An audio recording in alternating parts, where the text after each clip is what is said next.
kalau misalnya kita berkaca dari pilkada-pilkada sebelumnya, memang ada beberapa daerah yang sangat masif politik uangnya, apalagi daerah-daerah yang jumlah DPT-nya sangat sedikit. Ya. Yang biasa menerima sasaran politik uang kan masyarakat kelas menengah ke bawah, nggak semua kan. Artinya, Ya, tapi jumlahnya kan banyak, Bung.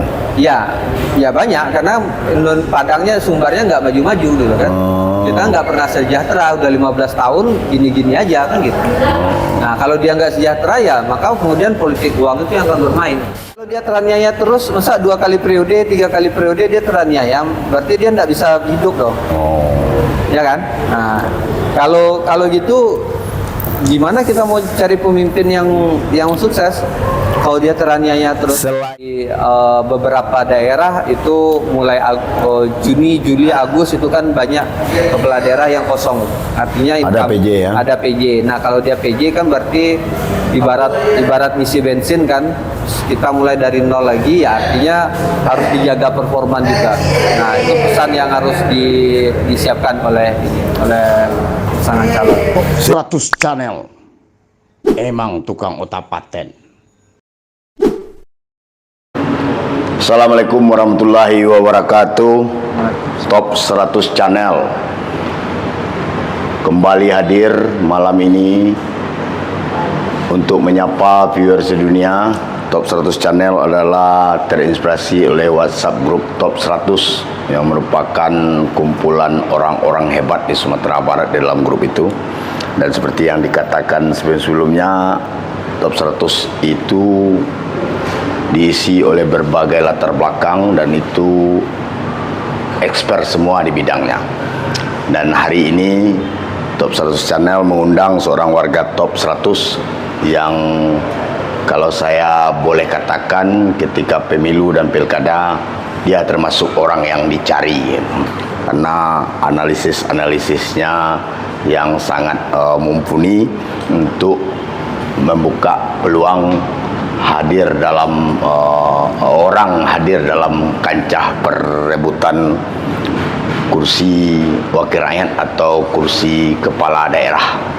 Dia adalah Andri Rusta, akademisi UNAN dan juga Spektrum Politika, dan juga salah seorang petinggi di Spektrum Politika. Ya, saya kenal analisa yang berdasarkan kepada metodologi statistik, ilmu statistik itu ternyata sudah banyak terbukti. Terakhir di sebuah channel podcast lain yang kebetulan juga saya hostnya, Andri Rusta jauh sebelum Pilpres sudah mengklaim Prabowo menang dalam Pilpres tersebut. Jauh sebelumnya di Pilkada Padang ketika masih menggodok siapa yang akan maju di 2020 dulu ya. 2020 dulu Andri Rusta lewat penelitian dan surveinya sudah mengklaim bahwa wali kota Padang sekarang ini harus menjadi wakil wali kota dari Maildi Ansarullah. Saya ikut dalam hal penggodokan itu.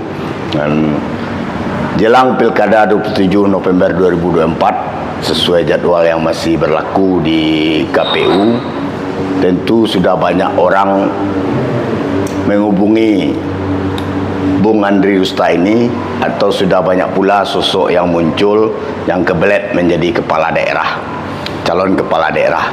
Hari ini kita akan membahas potensi dan peluang pilkada. Ada di Sumbar itu ada 20 pilkada termasuk pilkada provinsi. Apa sih yang akan menjadi tawaran? Apakah jualan ide atau isi tas duit melimpah bagi seorang calon? Itu salah satu. Yang kedua mungkin nanti sekarang ini kan masih ruang hampa bagi setiap calon karena belum ada calon yang ditetapkan oleh diputuskan oleh parpol maupun ditetapkan oleh KPU karena ada jadwalnya. Nah, di ruang hampa ini apa yang harus jadi mainan para calon-calon itu dalam menggrid popularitas maupun elektabilitasnya nanti. Dan seberapa jauh bullying terhadap kandidat akan menggerus elektabilitas atau popularitas mereka. Mungkin itu yang akan menjadi garapan kita malam ini. Top 100 Channel hadir di sebuah pojok di GDKP di Jalan Proklamasi. Silakan Bung Andri memaparkan sejenak terkait itu. Oke, Bang Toy, selamat malam. Terima kasih sudah diundang lagi. Pertama, memang untuk pilkada ada 19 kabupaten kota dan Satu provinsi. Satu provinsi. Nah, apa yang menjadi alasan orang untuk memilih itu ya jelas karena visi misi, karena track recordnya Ya. atau pengenalan terhadap kandidat tadi, kemudian apa jualan yang dilakukannya.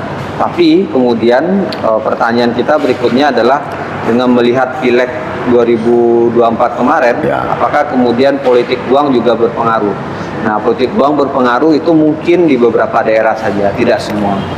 Kalau misalnya kita berkaca dari pilkada-pilkada sebelumnya, memang ada beberapa daerah yang sangat masif politik uangnya, apalagi daerah-daerah yang jumlah DPT-nya sangat sedikit. Ya.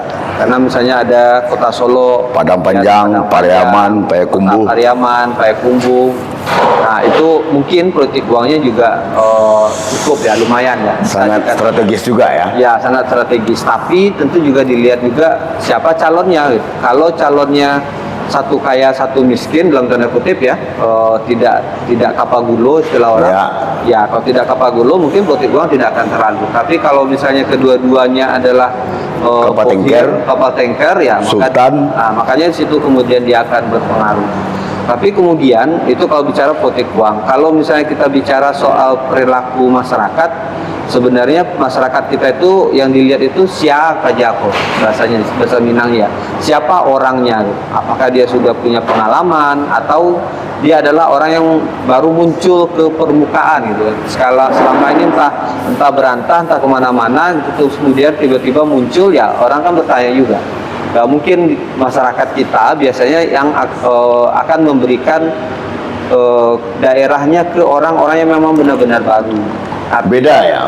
Beda. Dengan pileg dengan pilpres. Beda pileg dengan pilkada.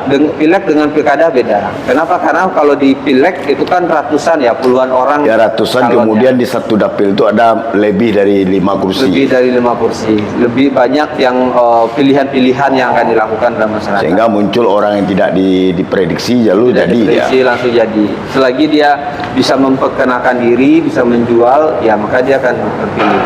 Nah, kalau di pilkada beda dia. Kalau pilkada kan mungkin akan paling banyak itu 5 paling banyak karena calon. Nah, kalau dia 5 atau mungkin di pilkada sekarang saya prediksi itu akan banyak itu head to head nanti. Head to di head. Kabupaten kota. Nah, paling banyak 2 atau 3 lah.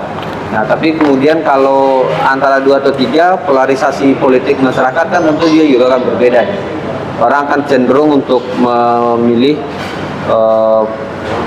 calon yang memang sudah dikenalnya, ya sudah punya visi misi, dan terakhir dilihatnya janji politiknya tadi. Nah, kemudian yang Bang Toy bilang tadi soal apa yang akan dilakukan sekarang menjelang Ya, ini kan ruang hampa ini. ruang hampa ini, ya yang pertama tentu adalah meningkatkan popularitas. Artinya meningkatkan keterkenalan seseorang itu dulu gitu. Nah, kalau dia sudah dikenal, maka baru kemudian dia diterima. Popularitasnya kan ada 2, Bang. Kalau kita mau viral kan gampang ya, Gampang. terkenal ya.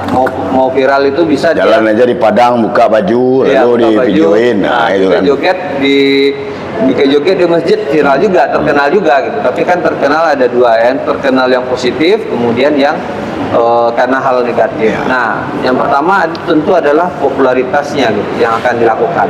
Maka kemudian sekarang kalau kita lihat siapa sih yang serius maju, ya lihat aja baliho gitu. Kalau mereka ada baliho, ada paling enggak agak 1 atau 2 aja gitu, berarti kita bisa bilang dia ada peluang untuk maju.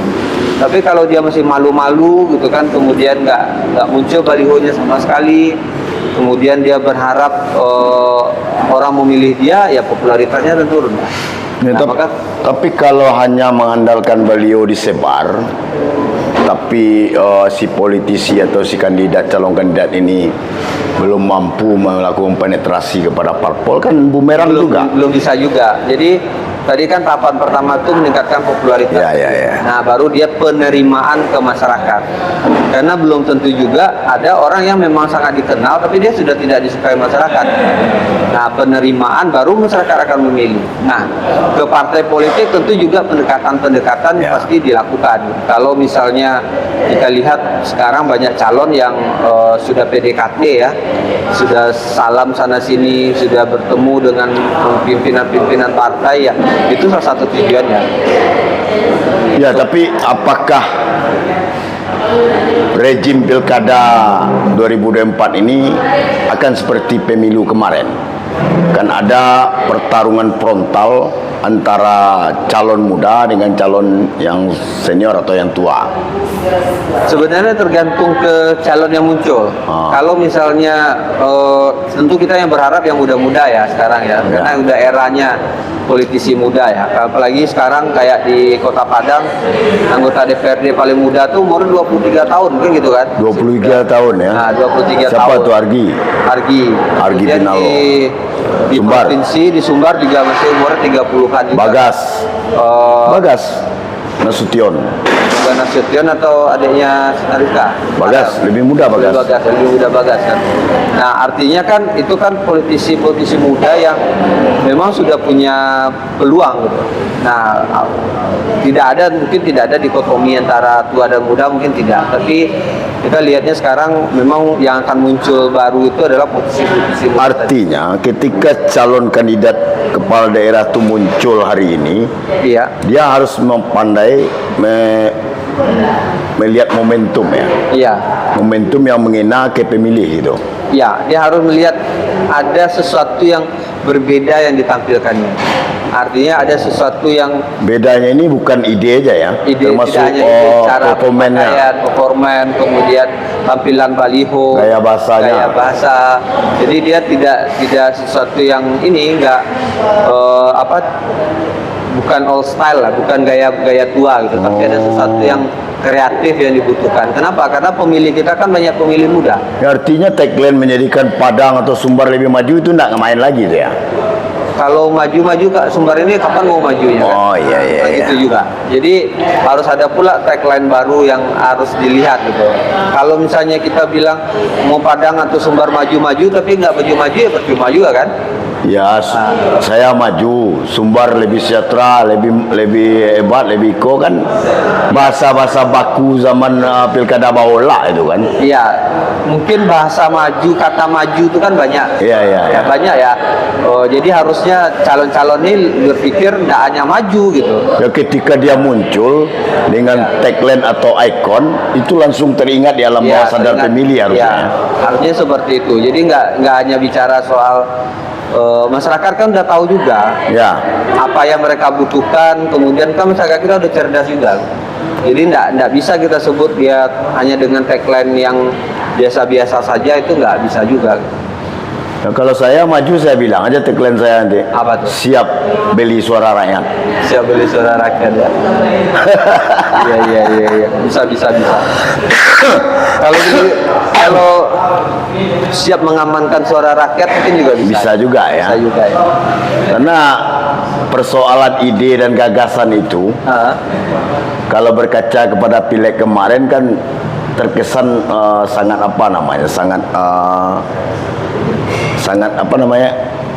tidak langsung kena ke sasaran pemilihnya. Iya. Kalau di pileg kan berbeda dia Bang. Kalau dia di pileg orang kan lihat tokohnya. Ya, karena suara rakyat, suara Tuhan tidak ada lagi itu artinya. Ketika itu partai punya tuh. Iya, partai dia anggaplah kalau ada, saya siap menjadi wakil rakyat yang hebat atau kepala daerah yang hebat untuk rakyat. Tidak ada artinya bagi pemilih. Yang penting wani piro. Masih ada. Enggak semua kan kita punya golongan kelas menengah ya. Kelas menengah, kemudian kelompok yang berpendidikan yang masih melihat visi misi, walaupun misalnya masih sedikit, tapi masih ada tokoh masyarakat yang butuhkan itu. Nah, yang biasa menerima sasaran politik uang kan masyarakat kelas menengah ke bawah, nggak semua kan. Artinya Ya, tapi jumlahnya kan banyak, Bung. ya banyak karena Padangnya sumbernya nggak maju-maju gitu kan. Kita nggak pernah sejahtera, udah 15 tahun gini-gini aja kan gitu. Nah, kalau dia nggak sejahtera ya maka kemudian politik uang itu yang akan bermain. Tapi kalau misalnya ekonomi kita, kemudian kehidupan kita jadi semakin baik. Ya, bahasa-bahasa peningkatan indeks pembangunan manusia ini, penghabisan stunting itu kan tidak bahasa kampanye lagi ya. Kalau kita berkaca dalam beberapa pileg terakhir ini, pileg kemarin. Kalau di pileg, masyarakat kita kan memilih itu apa yang dibutuhkannya. Kalau masyarakat kita miskin, masyarakat kita nggak bisa makan, apa yang dibutuhkan? Nggak ada pileg pun dia juga miskin dan nggak bisa juga Makanya makan. janjinya adalah janjinya untuk dikasih makan kan gitu. Untuk hari itu, Iya. bukan untuk 5 tahun. Ya paling tidak kan dia terima kan? Iya. Jadi kalau misalnya di pilkada juga gitu sebenarnya. Jadi kalau misalnya pada pilkada itu kebutuhan masyarakat apa, maka itulah harusnya yang dibuat janjinya oleh oleh orang. Andri Rusta ini peneliti, dia akademisi, saya biasa manggil dia Kang Doktor.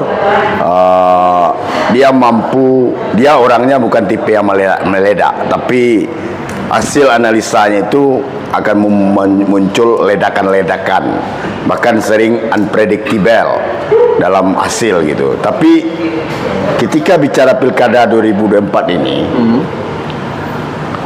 apa sih yang harus disiapkan oleh seorang figur yang akan maju untuk beberapa langkah saja bolehlah untuk awal-awal ini, apa saja gitu. Kalau misalnya kita bilang 4T masih kali ya? 4T ya. Nah, 4T. Tokoh, takah, tagih, tas. 4T harus menjadi modal seorang masuk ke dalam kancah pemilihan kepala daerah 2024. Nah, kita tidak bicara itu. Nah, 4T oke. Kemudian sebelum ditetapkan itu kan belum berlaku aturan-aturan berkampanye bagi seorang calon. Apa sih yang selain baliho tadi yang harus di-grid oleh seorang sosok? Pembedanya apa dengan kalau dia penantang, kalau dia bukan incumbent, Dia harus frontal. dia bukan frontal, tapi ada beda dia dengan ini. Ada beda dia dengan lawannya. Nah, harus beda ya. harus beda dia. Tidak bisa ngekor. Nggak bisa ngekor, karena kalau ngekor orang otomatis kan ngelihat Incumbent, petahana. Kalau itu lawannya petahana. Tapi kalau petahana apa yang harus dilakukannya ya meningkatkan prestasinya, meningkatkan kinerjanya, itu yang harus dilakukan. Jualan humanis, jualan teranea bisa nggak? Untuk beberapa segmen masyarakat kan masih perlu itu. Tapi kalau secara umum kan enggak. Masyarakat kan udah rendah gitu. Apalagi orang udah bosan juga gitu lihat teraniaya terus. Kapan ininya gitu? Kapan hidupnya kan? Kalau dia teraniaya terus berarti dia lemah dong. Dia tampilnya kan biasa lusuh, tapi bertemu rakyat, dia ngomong, dia orang. Ya kalau dia teraniaya terus, masa 2 kali periode, 3 kali periode dia teraniaya, berarti dia nggak bisa hidup dong. Ya kan? Nah, kalau gitu gimana kita mau cari pemimpin yang sukses kalau dia teraniaya terus? Selain itu, selain baliho, selain apa, dalam masa transisi ini kan dari pracalon sampai ke penetapan calon, apalagi yang harus dimaintain oleh seorang sosok itu? Tim sukses kah, atau memanfaatkan kekuatan media sosial kah, atau bagaimana? Ada 2. Pertama kita nyebutnya serangan udara. Kalau serangan udara otomatis kan media sosial, media massa, media elektronik, website. Karena kan sekarang orang udah main digital. Ya. Misalnya nih Adrian Puswandi. Ya. Adrian Puswandi ini 1 bulan terakhir ini berapa kali dia muncul di media massa, di media elektronik atau di medsos. Itu kan bisa di track ya. Di tracking. Di tracking. Nah, itu satu. Artinya kalau seorang calon, maka dia harus juga mikirkan media online-nya tadi. Nah, yang kedua untuk serangan daratnya. Serangan darat biasanya selain baliho spanduk, dia akan buat relawan. Oh, relawan. Ya, dia akan buat tim sukses, bikin ranting-ranting di bawah dan seterusnya. Nah, itu yang harus yang harus dilakukan, disiapkan oleh. Tidak bisa dengan kemampuan infrastruktur partai. Infrastruktur partai itu partai itu sekarang kondisinya hanya untuk menyiapkan untuk dapat kursi. Nah, kalau dia partai ya ada gitu, tapi kan nggak cukup dengan suara partai saja. Apalagi kalau misalnya dia hanya ada 2 atau 3 calon saja. Oke, Bung Andri Rusta, segmen ini kita akhiri saja dulu. Nanti kita berlanjut ke tema yang lain. Menuju 27 November 2024 Pilkada Serentak Nasional itu, apa sih tip atau closing statement Bung Andri terhadap para sosok-sosok yang mulai bermunculan hari ini hampir di seluruh Sumatera Barat? Ya, pesan saya satu, tipsnya jaga performa, karena ini walaupun dia singkat tapi main panjang. Jadi apalagi nanti di beberapa daerah itu mulai Juni, Juli, Agustus itu kan banyak kepala daerah yang kosong. Artinya ada PJ ya. Ada PJ. Nah, kalau dia PJ kan berarti ibarat ngisi bensin kan, kita mulai dari nol lagi, ya artinya harus dijaga performa juga. Nah, itu pesan yang harus disiapkan oleh pasangan calon. Sip, terima kasih Bung Andri Rusta yang telah memberikan waktunya tampil di Top 100 Channel, sebuah channel yang terinspirasi oleh WhatsApp grup Top 100. Kita akhiri segmen ini dengan Andri Rusta. Assalamualaikum warahmatullahi wabarakatuh. Waalaikumsalam. Mantap kan?